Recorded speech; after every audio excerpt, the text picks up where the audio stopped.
مولاي صل وسلم دائما أبدا على حبيبك خير خلق كلهم مولاي صل وسلم دائما أبدا على حبيبك خير خلق كلهم حبيبك خير خلق كلهم. ناظرین السلام علیکم ورحمۃ اللہ وبرکاتہ. میں ہوں آپ کا میزبان انصار عزیز ندوی اور آپ میرے ساتھ فکر و خبر کا خصوصی پروگرام صدا حرا دیکھ رہے ہیں. ناظرین الحمدللہ یہ صدا حرا کی قسطیں آگے بڑھتی جا رہی ہیں. یہ 74واں ایپیسوڈ ہے ہمارا. گزشتہ ہفتے آپ حضرات نے دیکھا تھا کہ کیسے کفار قریش کے سفیروں نے مہاجرین حبشہ یعنی مسلمانوں کے خلاف ورغلانے کی کوشش کی مگر وہ ناکام ہو کر وہاں سے لوٹ گئے. چلیے اب آگے بڑھتے ہیں.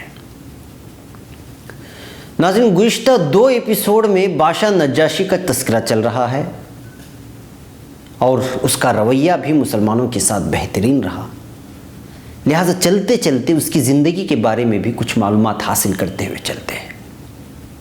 ان کی زندگی کی مختصر تفصیل سیرت ابن ہشام میں بیان کی گئی ہے اور وہ ام سلمہ رضی اللہ تعالی عنہا کی روایت ہے جس میں حضرت عائشہ رضی اللہ تعالی عنہا کے حوالے سے تفصیلات فراہم کی گئی ہیں.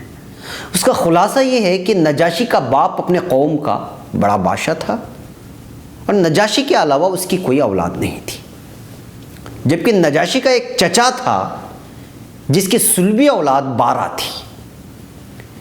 لہٰذا حبشہ والوں نے یعنی حبشیوں نے ایک دن میٹنگ طلب کی اور کہا کہ جو بادشاہ ہے اس کی ایک ہی اولاد ہے نجاشی.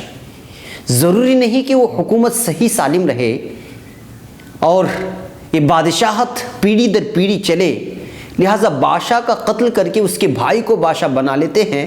اس طرح حکومت بھی محفوظ ہو جائے گی اور نسل در نسل یہ حکومت چلے گی. حبشہ والوں نے ایسا ہی کیا اور پھر نجاشی کے باپ کا قتل کر کے اس کی جگہ پر اس کے بھائی کو بادشاہ بنا دیا. باپ کے قتل کے بعد نجاشی اپنے چچا کے ساتھ رہنے لگے اور پھر باپ کے بعد چچا کے ساتھ مل کر حکومت کے گر سیکھے اور اتنا ساتھ رہے کہ چچا کے حالات پر غلبہ پا لیا اور ہر جگہ چچا کے ساتھ رہنے لگے.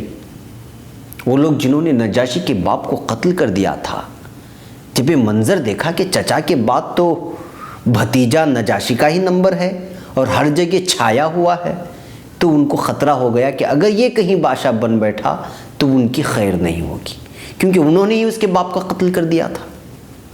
لہٰذا یہ لوگ پھر میٹنگ طلب کی اور سب مل کر بادشاہ یعنی ان کے نجاشی کے چچا کے پاس گئے اور کہنے لگے کہ دیکھو ہم نے کچھ اور مقصد کے تحت یہ حکومت آپ کے حوالے کی تھی لیکن اب تو معاملہ پورا کا پورا الٹا لگ رہا ہے، لہٰذا تم نجاشی کا قتل کر دو یا پھر اس کو نکال باہر کر دو.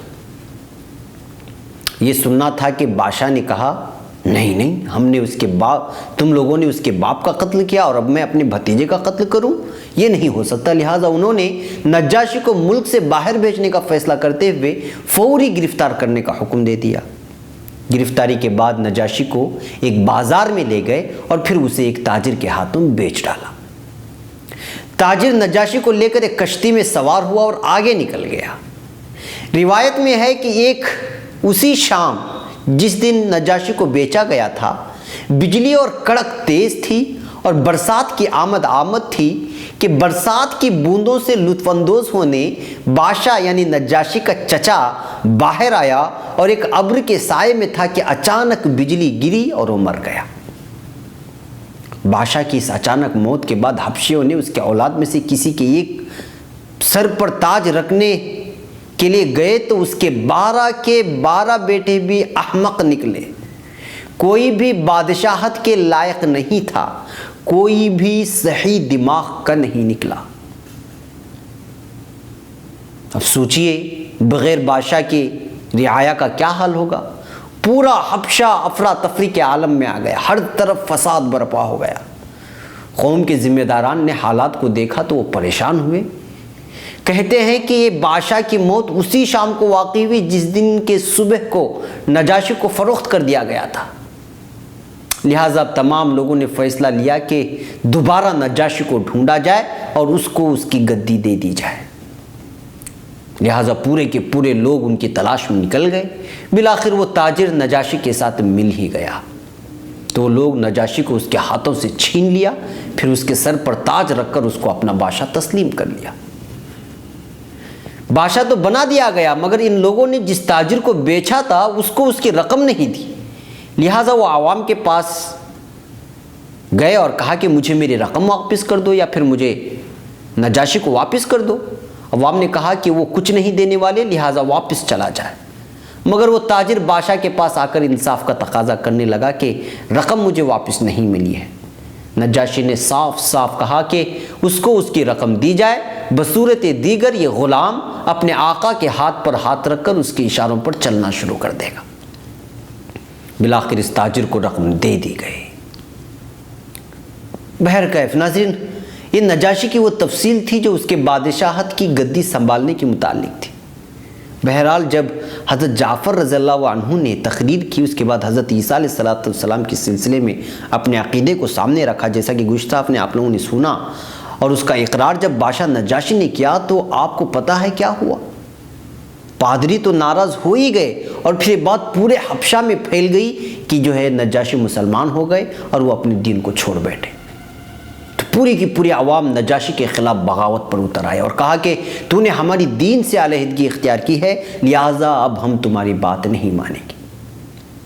جب یہ صورتحال دیکھا تو بادشاہ نے حضرت جعفر سمیت تمام مسلمانوں کو بلا بھیجا اور کہا کہ کشتیاں میں نے تیار کی ہیں، آپ سب اس پر سوار ہو جائیں اور وہیں رہیں۔ اگر میں نے ان لوگوں سے شکست کھائی تو آپ لوگوں کو جہاں جانا ہے وہاں چلے جانا، اگر مجھے فتح نصیب ہوئی تو اس سرزمین پر آپ لوگ رہنا۔ پھر ایک کاغذ منگوا کر اس میں لکھا کہ وہ یعنی نجاشی گواہی دیتا ہے کہ اللہ کے سوا کوئی معبود نہیں اور محمد صلی اللہ علیہ وسلم اس کے بندے ہیں اور اس کے رسول ہیں، اور وہ گواہی دیتا ہے اس بات کی کہ عیسیٰ ابن مریم اس کے بندے اور اس کے رسول ہیں، اس کی روح اور اس کا کلمہ ہے جسے مریم کی جانب ڈالا گیا۔ اس کاغذ کو بادشاہ نے سیدھے بازو کے پاس قباء کے اندر رکھ لیا اور پھر اپنے دربار میں آیا۔ پھر اپنے باغ عوام سے مخاطب ہوا اور کہا کہ تم لوگوں میں سب سے زیادہ حقدار کیا میں نہیں ہوں؟ سب نے کہا جی ہاں، کیوں نہیں؟ تم کو میرے اخلاق کیسے لگے؟ انہوں نے کہا کہ بہترین۔ تو پھر میرے خلاف بغاوت کیوں؟ تو عوام نے کہا کیونکہ تو نے ہمارے دین کو چھوڑ دیا اور عیسیٰ علیہ السلام کو بندہ کہتا ہے۔ تو نجاشی نے کہا کہ تو پھر تم کیا کہتے ہو؟ انہوں نے جواب دیا کہ ہمارا عقیدہ ہے کہ وہ اللہ کے بیٹے ہیں۔ تو پھر نجاشی کچھ کہے بنا سیدھے بازو پر چھپائے ہوئے اپنے کاغذ کے اوپر ہاتھ رکھا۔ اس سے قوم نے یہ سمجھا کہ وہ ان کے عقیدے کے ساتھ ہیں، جبکہ نجاشی اپنے کاغذ پر لکھے کلمے پر ایمان لا رہے تھے۔ اس طرح قوم نے کچھ اور سمجھا اور وہ وہاں سے چلے گئے، مسلمان وہیں رہے۔ اس سارے واقعے کی اطلاع آپ صلی اللہ علیہ وسلم کو بھی ملی، تو آپ صلی اللہ علیہ وسلم نے نجاشی کے انتقال کی خبر پا کر نماز غائبانہ ادا کی اور مغفرت کی دعا فرمائی۔